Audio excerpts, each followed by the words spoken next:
আসসালামু আলাইকুম। আমি সোহাগ দুবে প্রবাসী। বাংলাদেশকে এই মুহূর্তে পুরো বিশ্ব থেকে পুরো দুনিয়া থেকে একদম বিচ্ছিন্ন করে দেওয়া হয়েছে।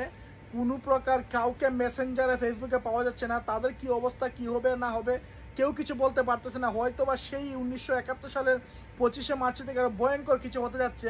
তো আমি সকল প্রবাসীদেরকে বলবো, দয়া করে সবাই বেশি করে এই নিউজটা সবাইকে দিন এবং প্রচার করুন, যাতে বাহিরে কান্ট্রি মানুষ দেখতে পারে বাংলাদেশ অবস্থা খুবই খারাপ। ঢাকাতে কি হচ্ছে এখন দেখুন। এই মুহূর্তে তারা যদি বাংলাদেশকে সম্পূর্ণরূপে মানে কালো রাত্রি বানিয়ে, কোনো কারেন্ট নেই, কিছু মানে কিছুটা নেই, সব দিকে অন্ধকার হয়ে শুধুমাত্র গুলিগুলির আওয়াজ শুরু হওয়া যায়, আর কিছু না।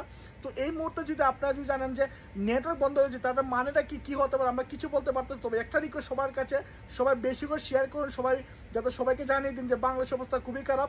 যে যার মতো নিউজ করেন ফেসবুক, কারণ প্রবাসীরা শুধু ফেসবুক ইউজ করতে পারবে, আর কেউ পারবে না। বাংলাদেশকে অবস্থাটা খুবই খারাপ। আমরা সবাই চাই আল্লাহ যেন আবার যে আমাদের সবার জন্য, আমাদের ভাই যারা আছে সবাই যেন বেঁচে রাখতে পারে।